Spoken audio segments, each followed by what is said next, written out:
Welcome to today's masterclass on breaking bad habits, and I'm the host, the facilitator of this session today. My name is Anthony Hartcher, and I call myself a Wellcierge because I guide people to their ultimate well-being or their health goals. So I've had some people enter some objectives as to what they'd like to get out of today's session, and I'm certainly here to help you achieve those objectives. For those that have just joined, if you've got particular goals you'd like to get out of this session, please put them in the chat, and so that I can make sure I help you get the most value out of this session. So a little bit about me. So my background, so I am formerly, way back, a chemical engineer. So I did chemical engineering at University of New South Wales. I then did about 15 years in the corporate world, rose the corporate ladder, and at the point I got to in senior management, I was thinking, it's great sort of, going and getting more promotions and getting more responsibilities, but I'm still feeling unfulfilled. And I did a deep reflection within, and I found that unfulfillment was because I wasn't truly aligned to my most important values. And one of my most important values is health. And I thought, okay, I love health. I've been doing it all my life. And so I went back to school and learned more about health and got 2 more formal qualifications, a bachelor in complementary medicine and a bachelor in health science, majoring in nutrition and dietetic medicine. And I've been running a practice where I helped people achieve their health goals using food and lifestyle medicine, and my company is called Me&my Wellness. I'm also trained as a facilitator in the DeMartini method from the DeMartini Institute, and some of which I'm going to be sharing what I've learned from the DeMartini Institute in terms of behavioral change. So Dr. DeMartini is an expert in human behavior, and I've learned his methodologies and understanding of the brain via his institution. So that's a little bit about me, and let's get into today's session. So what we're going to cover in terms of roadmap, what the path forward is looking like, is we're going to tap into your why. Why is it important that you want to change a habit? Because your why's got to be so strong that it makes you cry. Once you get that tear of inspiration, you have unlimited inner drive within to go about and changing that course, that behavior. So it's really about connecting with your why, and connecting so strongly with your why, it makes you cry. And it's a cry, it's a tear of inspiration. It's a shift in physiology, thinking, yes, I'm absolutely ready to change and I'm going to make it happen. So I'm going to talk a bit more about the why and how you can craft that why so it brings that tear of inspiration and that motivation from within to want to change. I'm also going to share a customer testimonial, a video testimonial from Dave, who is a client of mine, and he went on an incredible journey, total life transformation through what you're learning today. Okay, so what I'm going to teach you today is the process that I took Dave on in order to change his life and change his directory.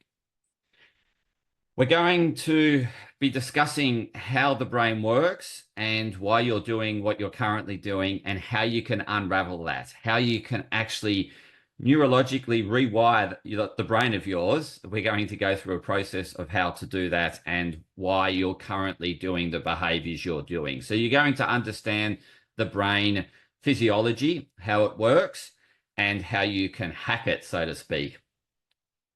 And then I'm going to share the steps, the step-by-step process that I took Dave through, that you can take yourself through and others through in order to rewire the brain, in order to create the change that you want to create, in order to create the life that you want to create. So let's connect with your why. And please share. I'd love this to be interactive. We've got a really nice small cohort here. We can be interactive.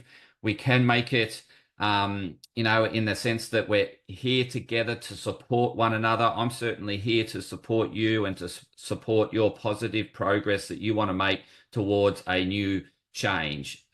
So let's go through your why. So I'd love you to pull out your notepad, pen or paper, and whether you're going to be writing on a digital device, I would really like you to start getting the reasons down as to better understanding why it's so important that you change a behavior, change a habit. And so these set of questions are going to help you think, and I want you to put down as many reasons or answers to this list of questions. So the first one is, what is your habit or behavior costing you financially?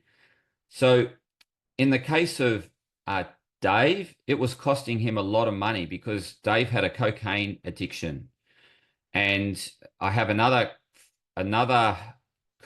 client of mine who's currently got a cocaine addiction, and it costs him between $1,000 to $2,000 a weekend. So if you look at that over a year, at a bare minimum, it's 52 grand a year, 52 grand a year on the habit. He's been doing the habit for 3 years. So that's 150, in between 150 to $300,000 per year on the cocaine addiction. I also had another client that was drinking up to 2 bottles of wine a night. So even if you get a cheap bottle of wine, around $10, that's $20 every day. And so these start to add up. So like $20 every day, you look at what it costs you per week, that's $140 per week. And then you start, multiplying that by 50, in terms of weeks per year. And you start getting into the $5,000, or just around a simple wine, something that just grew upon this client of mine. So what is it costing you financially? You want to think about that. The next one is, what impact is it having on your relationships? So with my client that's got the cocaine habit, he finds it really hard when he's off the cocaine.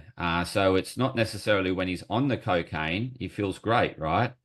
But it's when he's off the cocaine and he just can't function, and he's really low mood, low demeanor, and it really affects his way in which he interacts with people, the way in which he, relates to others. So what is it costing you in terms of your habit around your relationships, either with yourself? It could be yourself. It could be a relationship with yourself or the relationship with others. In the case of Dave, which you'll hear about, Dave was he actually attempted suicide. So he was really self-sabotaging himself with drugs. And so it was really directed at self. How is it affecting you socially in terms of how you socially interact? What's your habit costing you socially? How's it impacting your career? Is it impacting your ability to be productive at work? How is it stopping you from fulfilling your dreams? So is it stopping you from living the life you are desiring? And what is that? What impact is that having on you? Is it stopping you from living out your life's purpose, your spiritual quest? How is it holding you back mentally? So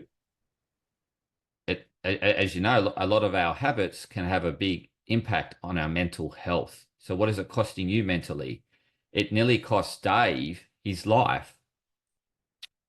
What impact is it having on your health? So my client drinking a bottle of wine, a couple of bottle of wines a night, it's having a massive implication on his health. He's got type 2 diabetes, he's overweight, and he's got, these are predispositions to heart disease.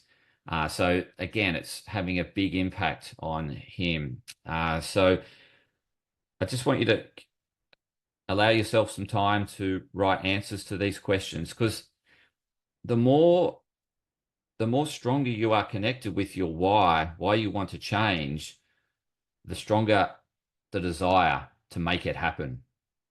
So it's really important that the why becomes very strong. And a lot of this session, this masterclass, is around creating that inner drive, not the outer drive. So it's not me saying change your behavior. It's what I'm wanting to do is create an inner drive within you to want to create the change within you so that you can be the person that you want to be. So now I'm going to share Dave's story. So it's just a couple of minutes, just a video, him telling his story. So you should be able to hear the audio. I'm going to press play.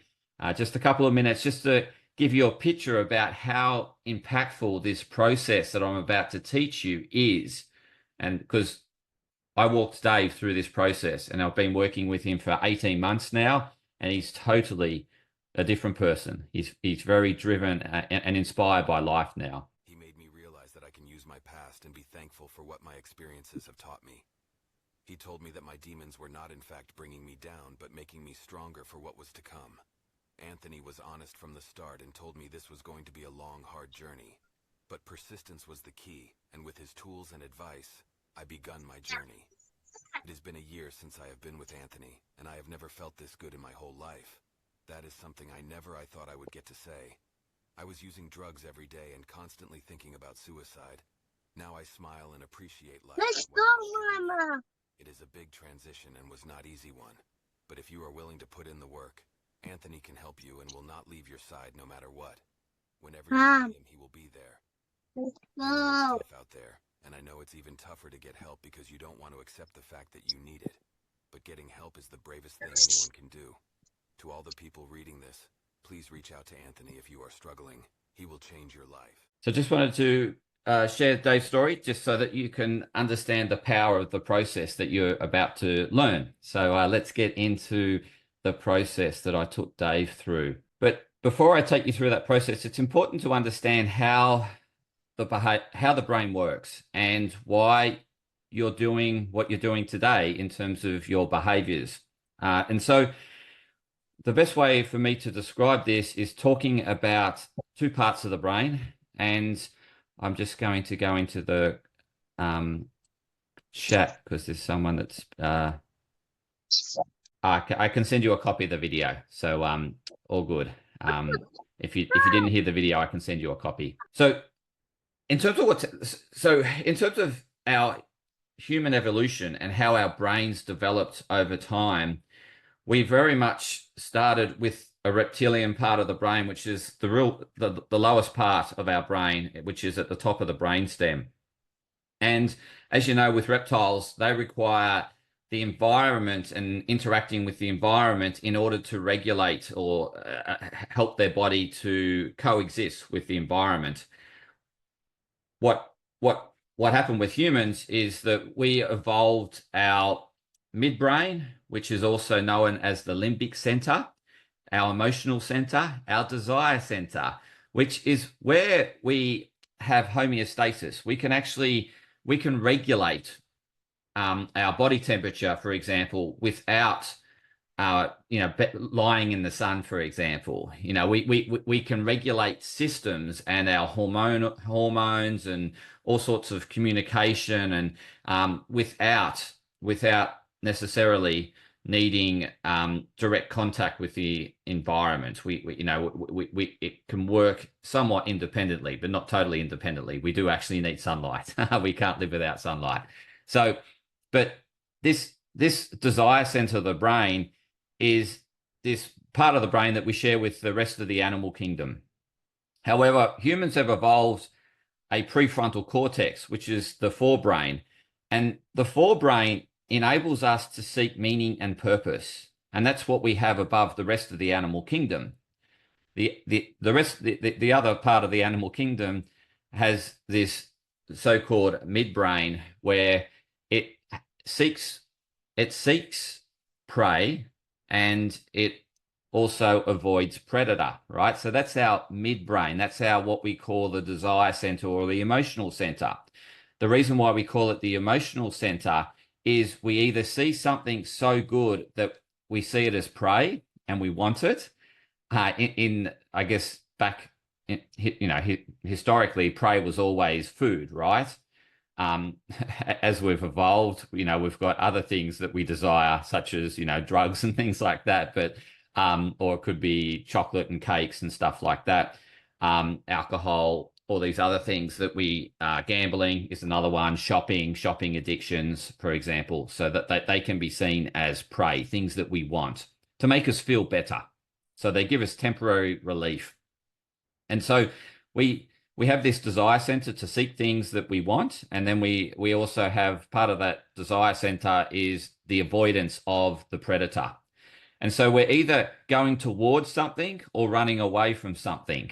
And in the case of the predator, we're running away. In the case of the prey, we're running towards. And it's driven by emotions, because as you can imagine, we need a strong emotional impact on us to make us take action. So when it's something we really want and desire, we feel this burst of energy that I just have to have that, right? I need that chocolate cake. I need that chocolate. I need that drink of alcohol. And that's a desire for something which you see as has more advantages over disadvantages. And it probably did at some point, right? But what happens over time is the more we do that behavior, it becomes hardwired within us. And all sorts of things can stimulate the need for that product because it makes us feel a bit better about ourselves. But it's a temporary relief. And what happens is over time, our values change. What's important to us changes. And as a result, like, for example, it could be a parent that was a smoker and then they're about to become a father or mother. And then they're thinking, oh, I really want to be a good father or mother. Smoking's not great for that, but it's hardwired within me. So how do I get rid of the smoking? Because my values have now changed. And this is what happens. We start to see there's probably more disadvantages as opposed to advantages over the behavior that we're currently doing towards what's most important to us. And so that shift in mindset creates a want to change. However, unless we unravel the hard wiring around the old behavior, it's a really hard change to make. And hence why sometimes we default back to the old behavior, because we haven't unraveled the old behavior. We haven't rewired the old behavior and made really strong connections to the new behavior. So that's what I'm going to be teaching in this process that we're about to walk through, is how do you break the old wiring and how do you create a new hard wiring around a habit that you want to create going forward, because it's really aligned to what's most important to you. And that's what we need to be clear in our mind as to what's most important to you. We need to be clear on those values, because those values define who you are. And those values give you meaning and purpose. But unless you're clear in those values, then you can get clouded by your vision of who you are based on comparison to other people. And too often we live our lives in comparison to others and think we need to be like them. But our mission on earth is to be the best version of ourselves. And so what I'm about to walk you through next is finding who you are, finding out what's most important to you. And then it's a matter, and this is what I helped Dave with, was finding what's most important to him and then live a life aligned to what's most important to him. And this is what I want to help you through, is defining what's most important to you, not what's most important to a celebrity or what's most important to your parents or what's most important to your mentor or what's most important to your friends. Nothing. It's got no dependence on anyone else. It's what's most important to you, because you are unique and special, and that's what makes up you. So let's get into defining what's most important to you, defining your values, because this will really help. By having a clear understanding of who you are and what you value will help you create new connections to the behavior that takes you in the direction that you're wanting to go in, and it will help you unravel the old behavior. So I pretty much covered this slide in the in the previous slide. So what happens if we don't have a strong vision of who we are and what's important to us? We often default to our animal-like instincts. And our animal-like instincts is to respond to the environment, so that if someone says this, I respond this way. If someone like supports me, then I give them a cuddle. If someone offends me, I yell at them, I scream at them. And we're very reactive to our environment. And we have very little inner direction, inner control. And so when we're living by what's most important to us and living by that prefrontal cortex, we have this meaning and purpose. We know what's important to us. We can filter the world around us based on what's most important to us. And we keep heading in the direction based on what's most important to us. And we are not blindsided or distracted by anything else, because we know who we are and we know what is important to us. And so we stay on that path, that true north, that compass. We know the direction we're heading in by living out what's most important to us. Because if we don't understand what's most important to us, we have no direction. And when we're directed by the environment around us, we're directed by what people say to us, what they don't say to us, what they do to us, what they don't do to us. And then we just respond to that. So it's just a stimulus response. There's very little thinking and processing and integration happening in the brain. It's very much a stimulus and a reaction. And that's us in our animal brain. We just react to things as opposed to be proactive about our path, our direction, and working towards a bigger goal, a bigger vision of who we want to become and who we're becoming. So what happens is when we're stuck in the animal brain, that lower part of the brain, we seek immediate gratification when things aren't going our way. And that is chocolate, it's sugar, could be gambling, it could be shopping addiction, it could be an alcohol addiction, it could be drugs, it could be any of them, anything that gives us that temporary pleasure. We're attracted towards that because we don't know any other way of fulfilling what we think is a void within us. But it's just because we're comparing ourselves to others and thinking we're not enough.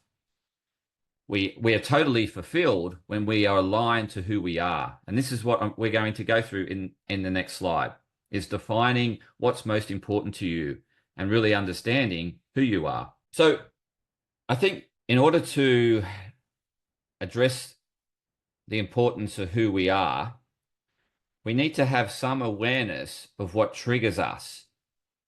So what is it that happens to you in the environment that triggers you to go and eat chocolate? What happens in the environment that triggers you to go and turn the TV on and not do the things that you think you should be doing? What is it? So what we want to start to bring to our conscious awareness is the triggers of what drives us towards the prey, what drives us towards the chocolate bar, what drives us towards the biscuits, what drives us towards the alcohol, what makes us want to shop. What is happening before that? What is the stimulus before that? So what I want to do is just bring to your conscious awareness, and the way in which you want to do this is think the last time that you did the behavior. So I want you to go to that moment when you enacted the behavior that you want to change. When did you last do it? Where are you? When was it? So be really present in that moment that you're doing the behavior. And then I want you to understand the content and context of what's going on. So what's triggered you? Has someone said something to you, or you've read something, or you've remembered something's come up from the past? What is it that's triggered you to do that old behavior? So go to the last time you can remember you did that behavior. Get present in that moment, because in the moment of presence is where we have the greatest ability to see everything. We can see the full picture when we're present, because we're mindful. So if you get really present as to when you did that last behavior, you'll understand the context of what was going on and what may have triggered you to take that path, what may have triggered you to do the behavior. So I just want you to spend some time thinking, bringing to your conscious awareness of some of the stimulus and the triggers that drive you to do that behavior. Is there any questions while people are thinking about their stimulus of what's driving the behavior that they want to change? Now, the other question you want to ask yourself is when you do the behavior, whatever it is, what are the benefits you get from it? I'll give you an example. So I had a client that used to finish work, come home, and what they used to do was open a bottle of wine. Now, the benefits they got from opening the bottle of wine was it gave them a sense of, it calmed them down from their, I guess, arousal from the day, right? So they were heavily aroused after coming home from work. And what a glass of wine did for them, and it ended up being more than a glass of wine, but what that initial glass did to them was bring them a sense of starting to feel a bit calmer and not so aroused and not so stimulated, and it sort of enabled them to integrate into home life. So it was the way in which they sort of separated work from home, was that bottle of wine, was that sort of in between. So what benefits do you get from doing the behavior that you're wanting to change? You need to really be clear on those benefits, because that's part of the reasons why you're doing it. It's a strong reason why you're doing it, right? Is there's benefits to what you're doing.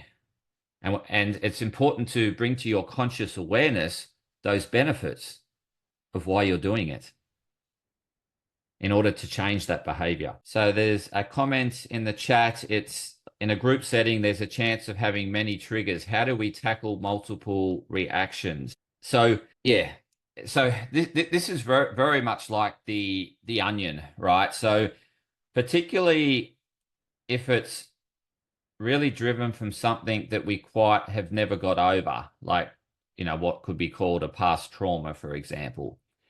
And what can happen is that we get different layers to what triggers that past trauma. But eventually it's so distant from that past trauma, we get the trigger, but we don't realize it's associated with the past trauma. We just feel not good inside us, right? So, and it's because all these layers have been stacked upon layer upon layer upon layer over time. And so obviously, depending on what the initiation or the initial event was that sort of created you to want to change your physiology by doing something that made you feel a bit better, you know, temporarily, and that could be, you know, drinking a glass of wine or taking drugs or something like that, then then it's what needs to happen is unpeeling the onion, so to speak, over time. And so this is why this process works, but it can take a lot of application in order to really get down to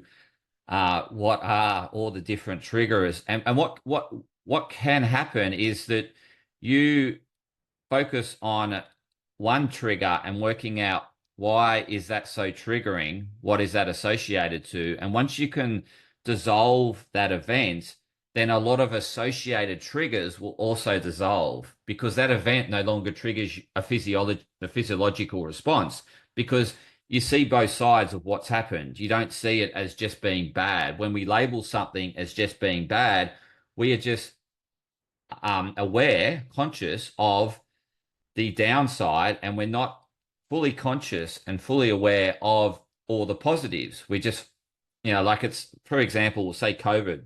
So COVID will have lots of different triggers. Different things will remind you of COVID. For example, someone sneezing, someone coughing, a sore throat, a tingle in the throat, or it could be bare shelves in the supermarket might remind you of COVID, right? So there's so many different triggers of COVID.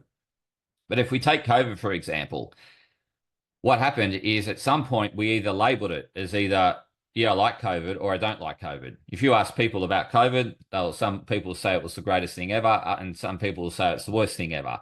But in actual fact, it was just COVID. It had ups and it had downs. It had upside and downside to it. But it's what we chose to focus on became our reality. So if we chose to focus on all the downside of COVID, then we label COVID as bad. And what we store is the negative physiology of COVID, the way it made us feel. It may have made us feel lonely or empty, or it made us feel isolated, or it made us feel angry. And so what gets stored is that emotion.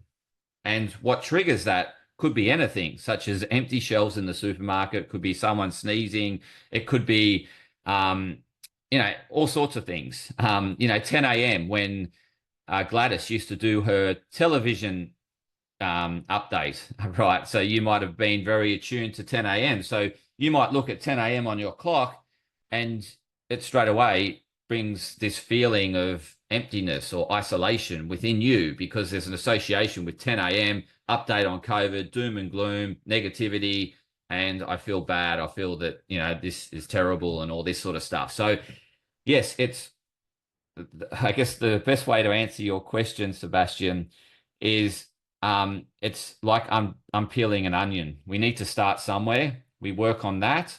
We dissolve that. And there's a process that I can help you do that. And if you're interested, we can run another masterclass on that. But yes, you ask a very good question, and I don't have a simple answer to it other than part of what we're doing today may help, but it might not entirely help. So this gets down to defining what's most important to you. So this defines who you are in this moment, right? And it based on what's most important to you, not what other people are telling you what you should do, or you ought to do, or you could do, or you supposed to be doing. None of those sort of injected imperatives. It's what comes from within you. And so I'm going to ask some questions and I want you to put down answers. I want you to put down 3 answers to each of these, right? So the first one is, what energizes you? What brings you energy? What is it that you do that makes you feel energized? So, Sebastian, the question you asked in terms of how to break procrastination, this exercise we're doing now really helps people understand procrastination and why they procrastinate. But we'll go through the exercise and then I'll probably tell you the link between this or not. So yeah, I'll do it after this actually. It doesn't make sense to do it now. So let's define what's most important to you, Sebastian, by you going through and answering each of these questions, putting down 3 things for each of the questions. Okay. So what energizes you? So what energizes me is sharing this education with you. Okay. I love sharing human behavior, why humans do what they do and what drives them, what motivates them. Okay, that's what I'm sharing with you. It brings me energy. You can feel the intensity of my energy, right? It brings me energy. Okay, that's one of the things, me doing what I love doing brings me energy. And this is what I'm doing now. Another thing that brings me energy is when I'm doing something about my health and well-being, because health and well-being is really important to me. And so when I'm exercising, I feel energized, right? When I'm eating nourishing foods, I feel great. When I'm out in the sunshine, I feel great. So what else energizes me? When I'm hanging out with my family. I love spending time with my family and interacting with them and playing with my children, for example. That also energizes me. So what's important to me is the work I do, is health, and in this instance, well, for me, it's a family. So that's 3 things I would write down in terms of what energizes me. What brings me presence, focus, and attention? When am I very attentive? When I'm doing this, I'm completely present, right? When I'm with my family, I'm completely present. When I'm doing health, I'm completely present. So you'll see there's overlap with some of these questions, but there might be other ones that pop in. And what we're looking is what's most common to all these questions that you're answering. So what do you love talking about? You can see what I love talking about. I can't, we're, we're, 45 minutes into a presentation and I'm probably only halfway through. You can see what I love talking about, right? So yes, we're going to run over the hour, just letting you know, but this is recorded. So what do you love talking about? What makes you extroverted? So when people ask me questions, I'll give them a 10-minute answer because I just want to share everything I know, right? I just love talking about it. But if you ask me a question about cars, I'll give you a one-sentence response. I don't like talking about cars. Thanks for sharing, Jackie.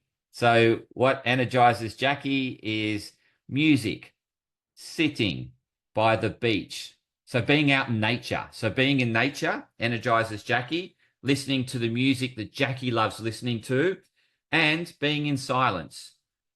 So that's what brings energy. So what would de-energize Jackie is if she was put into a crowded room, a noisy environment. That would actually make Jackie want to run away from that, right? Because it's not fulfilling to her. So she's best to avoid loud music, or I don't know whether it's loud music, but areas that are really noisy and like industrial or something like that. That would actually make Jackie feel terrible, right? So, but you put Jackie in nature, so Jackie probably doesn't like being indoors. Jackie likes being outdoors. She also loves talking to her friends. So her friends are really valuable to Jackie, her friendships. Outdoors, see, gardening's coming in. So what I can see is there's a strong connection with nature. So what I'm seeing is a value for Jackie is nature. Nature is very important to Jackie. Well, that's one of them. Info and education. So Jackie, I want you to be very specific as to what education, what type of education. So what I'm sharing today is education around human behavior. You may have an interest in that. Why do your friends do what they do? Why does your partner do what he or she does? Like that's understand, you have an interest in human behavior if you're interested in how humans behave. Most likely because you've come to this webinar today is that you do have a interest around human behavior. So another value of Jackie's is mental health. So that's why she's here today. So what she's doing is fulfilling one of her values, and that's mental health, learning about her brain. But what she's missing out on is some of her other values, such as being outside and in nature. Maybe she's outside. Okay, fantastic, Jackie. So Jackie works in a mental health and addictions consumer advisor, has lived experience, and is in the acute. So where people are, maybe is it overdosing, or having suicidal ideology. But yes, you do amazing job in in the field you work in. The Mental Health Act. That's what you like educating yourself on in terms of understanding the Mental Health Act, because you want to be the best advisor, and you want to learn more about that and be able to better do your job. You love your career. I can tell you have a strong connection with what you do. So, what do you love learning about? Where do you set long-term goals? But make sure, in terms of, you want to make sure you see evidence of progress. So I know that Jackie sets goals around the education she wants to get around mental health, but there's evidence of that coming true because she's attending today. It's not like a whim. It's not like, oh yeah, I want to improve my mental health, but I enroll in masterclasses, but I don't turn up. Like, that's sort of someone else's injected value onto that person, or projected value onto that person. If it's truly who you are, you'll be doing it, right? So that's why New Year's resolutions fail for some people, is because they're not aligned to their values. They set they set New Year's resolutions outside of their values, based on comparison to others. But yeah, so they're not really aligned to who they are, hence why they don't do anything about them.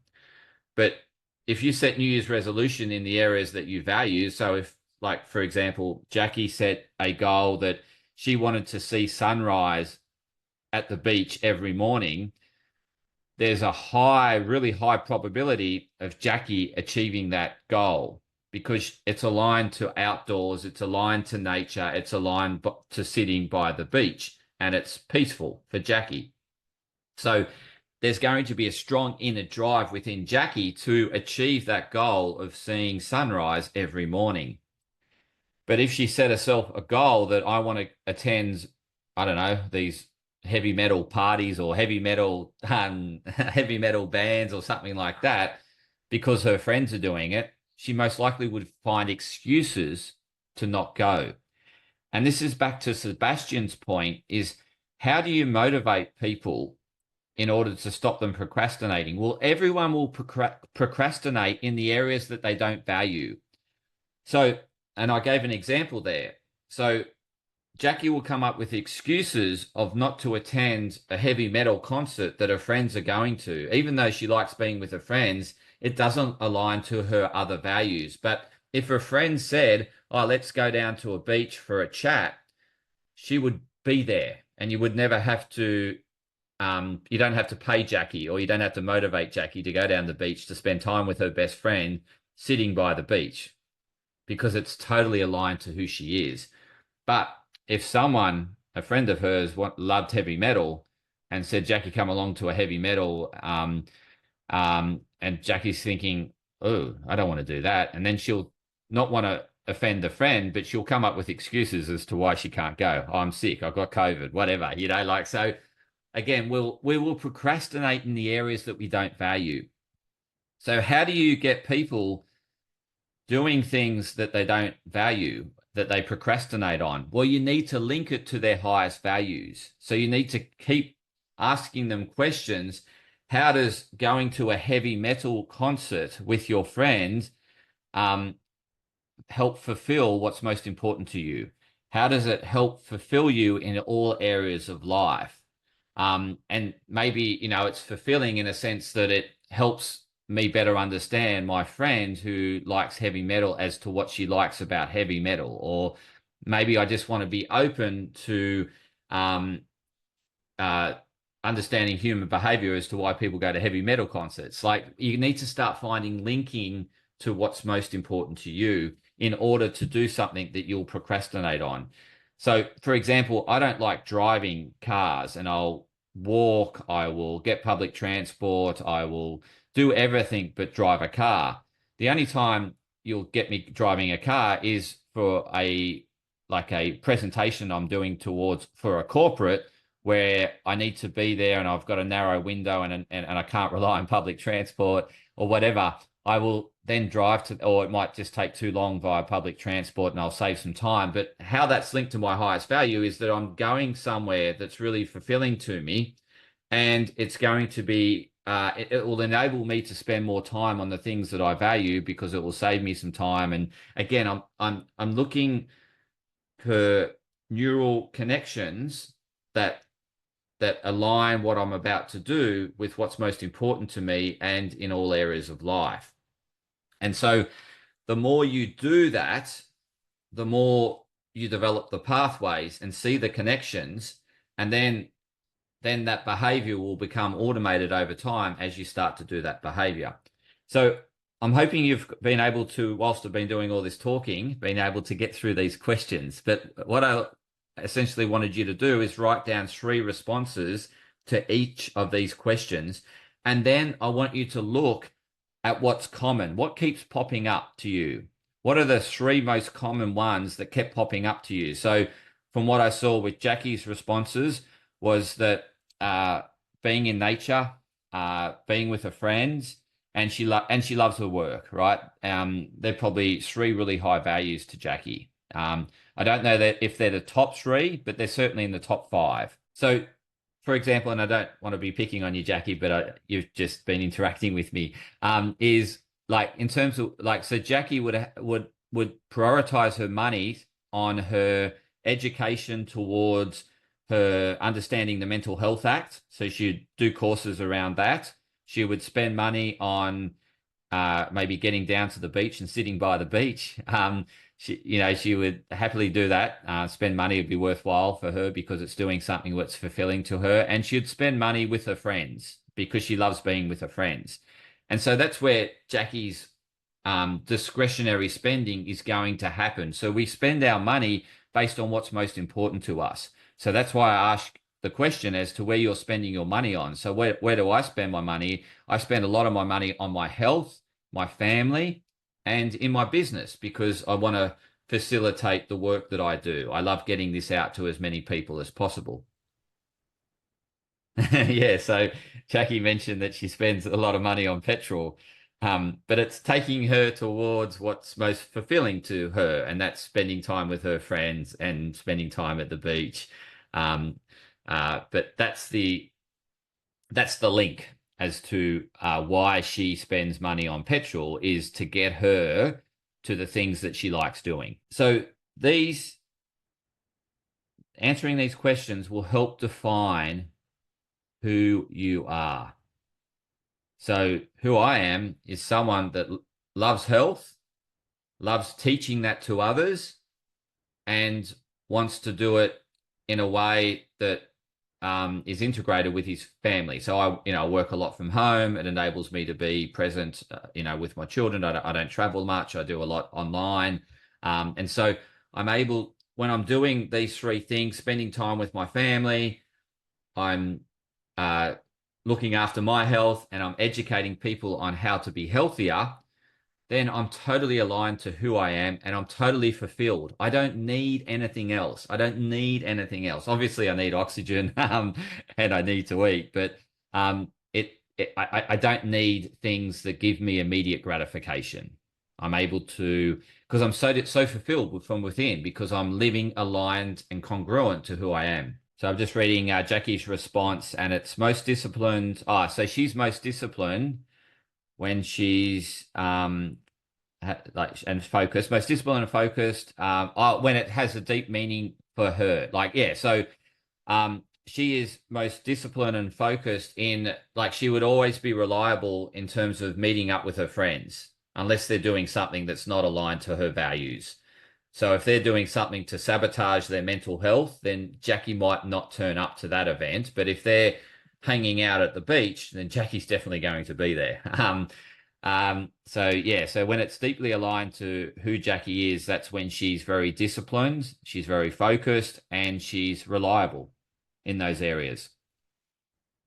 And she's got more organized as she's gotten older, because the reason why this happens is we start to listen to ourselves more and less to the outside world. As we're growing up, we listen a lot to the outside world. And so we tend to just accept what our parents tell us, and we take that as gospel, or take that as, as black and white, and so all these teachers have these influence. And so the outside voice is very strong in terms of how we define ourselves when we're growing up. But what happens to some of us, those that, I guess, invest in this sort of education and go down the self-development path, start to find their inner voice. And then their inner voice becomes far greater than the outer voice. And when your inner voice is far greater than the outer voice, then you are becoming the best version of you, because you're not allowing the noise from the outside world to run you. You're being run from within. And so this is what Jackie's discovering, is that she's starting to understand who she is, and she's listening to who she is, and she's just doing more of who she is and not of what people are telling her to do. Jackie, she might get told to, go and do something that's not aligned to her values, and she won't. She'll say, no, I'm not interested in that, right? And so you start to develop the boundaries around you. You start to define yourself by knowing who you are. So what you want to do from this exercise is, if people ask you to do anything that's not aligned to your values, that's a clear answer, no. You define who you are by saying no. And then people think, okay, Jackie doesn't like going to heavy metal concerts. I'm not going to ask her to a heavy metal concert. She doesn't like it. And then they start to know who Jackie is. And so you start by saying no, you actually start telling people who you are and what you stand for. So it's really important that we live a life aligned to these values. And this is what really helped Dave, was he got connected to what's most important to him, and he started saying no to everything else. And he didn't need the cocaine because he felt fulfilled from within. He no longer felt inadequate. So yeah, Sebastian's just shared, by saying no, you realize who are the people that really matter. Absolutely. And you get rid of toxic relationships. Absolutely, Sebastian. You start to morph your environment towards who you are. So you start to change the environment around you to align with who you are, right? And we start to become one. We start to feel integrated, as opposed to feeling that we're different, because we're no longer we're no longer comparing ourselves to others. We're no longer living a life of comparison. We're living a life truly to who we are, and then we start to set up the environment around us that aligns to who we are, and then we feel at one with everyone around us. We feel connected. We don't feel isolated. We don't feel lonely anymore. Okay, Jackie's asked a really good question. Yes, so Jackie spends her money on courses to upskill herself in the area of mental health, in the area of addictions.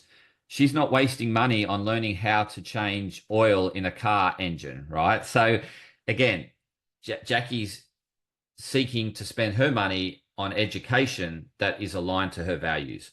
Now, in terms of what do I mean by vision? Okay, so it's the internal projection of who, like, you have a vision. Like, so for example, let me share my example. I have a vision of sharing this on stage with thousands of people. Like, so I have a vision of becoming, or I am on the road of becoming a keynote speaker. I do keynote presentations, but I want to become a better keynote presenter. And part of me becoming a better keynote presenter is me doing lots of masterclasses, right? So, because I need to get my messaging very clear. I need to get my communication very clear. I need to come up with more examples so that people understand what I'm talking about. And that requires practice, and that requires refinement, right? So I have a vision of me speaking in stage in front of thousands of people on this subject matter, for example. I can see evidence of that coming true because I'm doing these masterclasses every month, right? I'm sharing this in front of corporates, but it's not in front of thousands of people. It's in front of small groups, right? But there's evidence that I'm making, and these groups are getting bigger. Recently, I did a webinar to, it was 354 people, right? So these groups are getting bigger, right? So I'm starting to realize that dream. So I have a vision of that, a strong vision of me being a really powerful keynote speaker and an influential person in this space. And I can start to see evidence of that coming true in terms of what I'm doing and the feedback I'm getting. So what do you constantly have a vision in your mind? So like Jackie may have a vision of being a thought leader, or a vision of being the number one advisor in Australia or in the world around, or maybe it's Australia because it's the Mental Health Act in Australia. She wants to be, maybe potentially, I'm just putting it out there, the absolute go-to person. So when the media wants to talk to someone about the Mental Health Act, they go to Jackie, and she has a vision of her in front of the press and in front of the media of, clearly sharing how we, need to change in order to improve our mental health, or reduce our addictions into society, or to really help reduce suicide rates and all this sort of stuff. So again, that's the vision. So as a kid, for example, I had a high value on being an athlete, and I had a vision of me performing at the Olympic Games. Okay. Now, that didn't come true, but I was training each day in order to become the Olympian. But that was, me as a kid. I had that vision. Now I've got a different vision, right? And so it's something that you work towards on a regular basis, but you can see actually evidence. There's some evidence that you're making progress. So some people, like, for example, people that have a high value on their children, they may have a vision of how they want their family to interact and behave and all that. So that they'll like so people, yeah, they'll have a vision around their family and how they aspire their family and the aspirations around their family. So they'll think big around family, their immediate family. Some people have a much broader family and they might have bigger aspirations around a broader family. So everyone's different. Okay, now I'm sharing the process of rewiring, right? So we started the process by when we started to bring to our conscious awareness the triggers. What triggers us to enact that behavior? And I asked you to go to a moment when you last enacted that behavior that you want to change. And then I asked you, what benefits does that behavior bring to you? So you better understand your motives for doing that behavior, right? So we're bringing everything to our conscious awareness so that we're not run by our subconscious. We're not run by our unconscious. When we're run by our unconscious, we just do things without being aware of it, right? What I want to do is to bring everything or I guess the thing that you want to change to your complete awareness. And the first step in breaking the old habit is understanding the benefits the old habit brings to you and listing all those benefits. And then the next step in the process is asking yourself, what's an alternate way that better aligns to the values that I established? So the values that you established on the previous slide, what's an alternate way that better aligns to those values? So start finding different ways that which you can achieve that benefit that is more aligned to your values. Okay.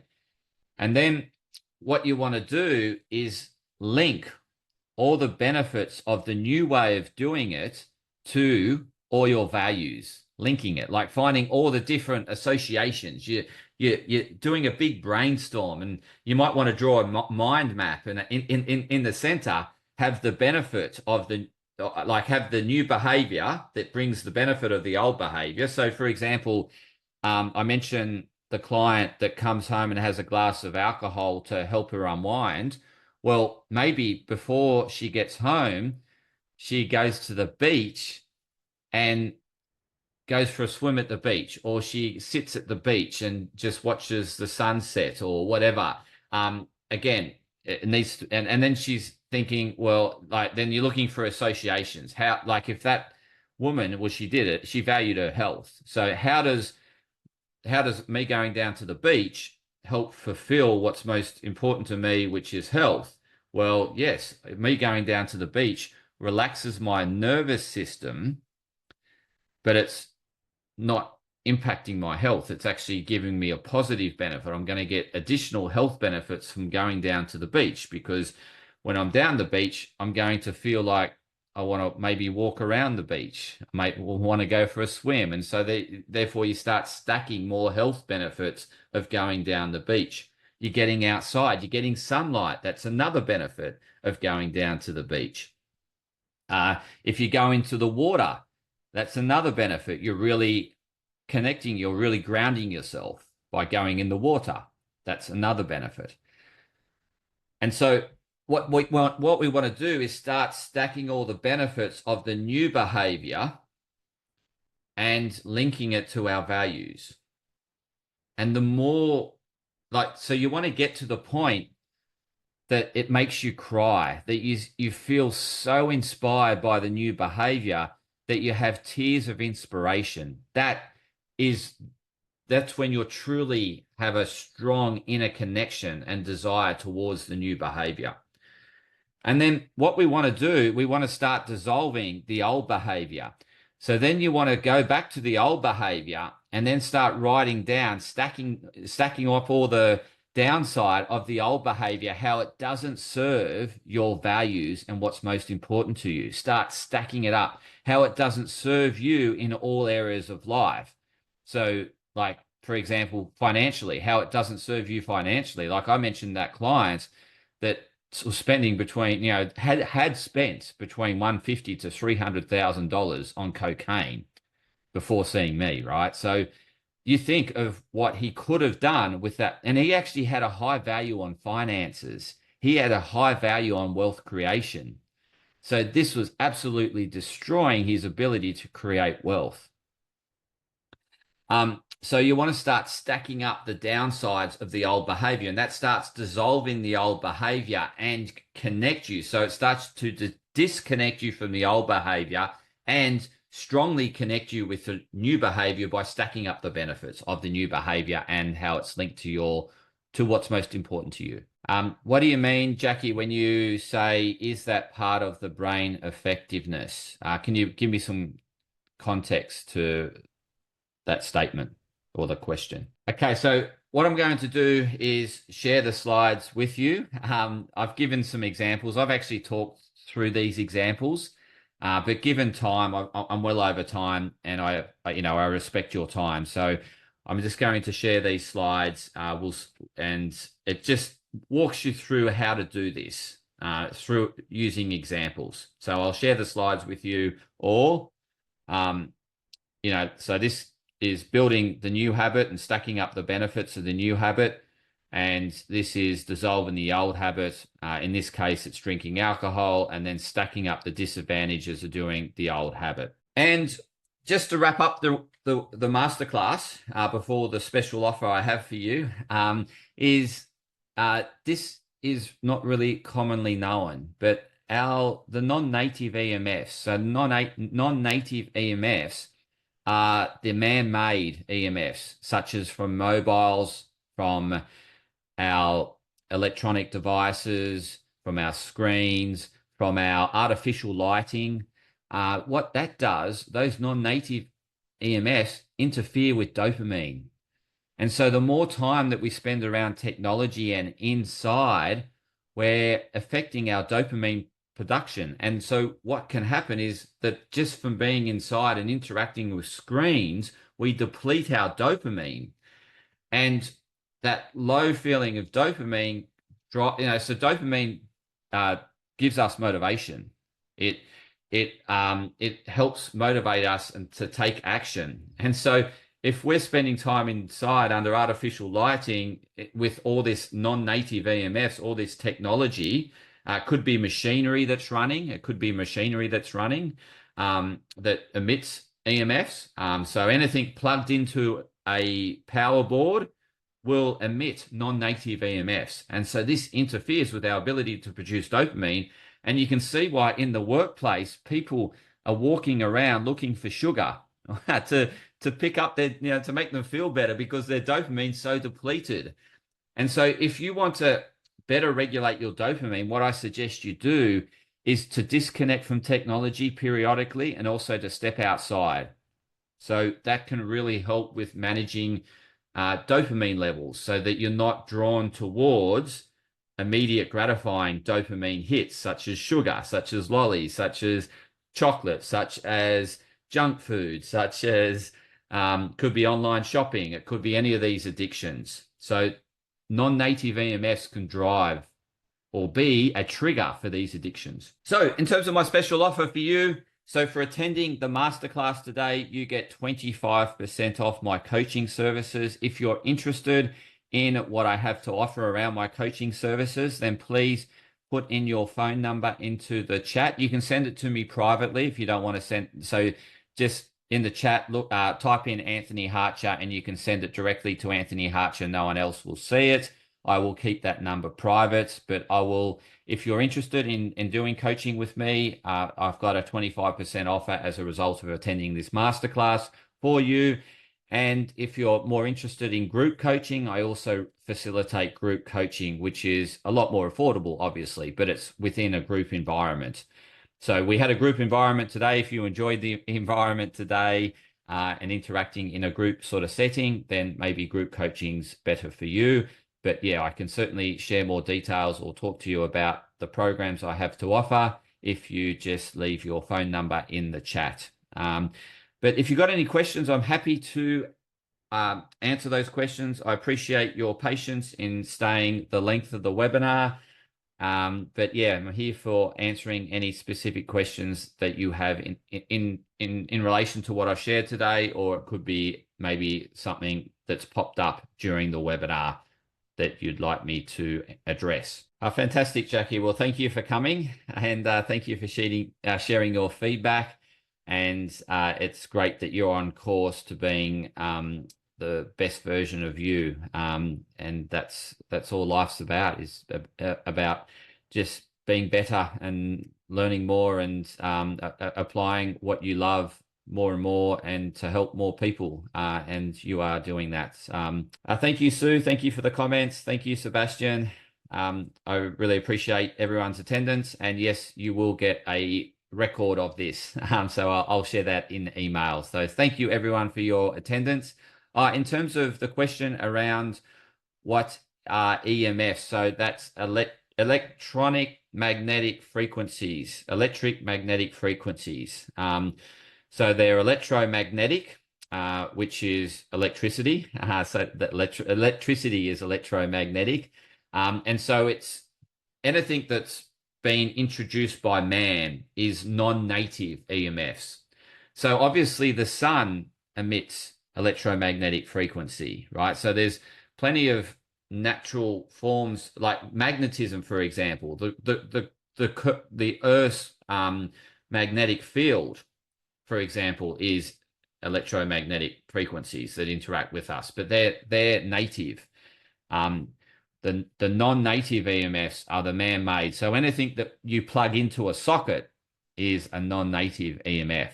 And so what I suggest you do is allow yourself some time to connect with nature and disconnect from non-native EMFs, just to help your body to find its homeostasis, to help it heal. So this can be healing in itself by just disconnecting from technology and reconnecting with nature.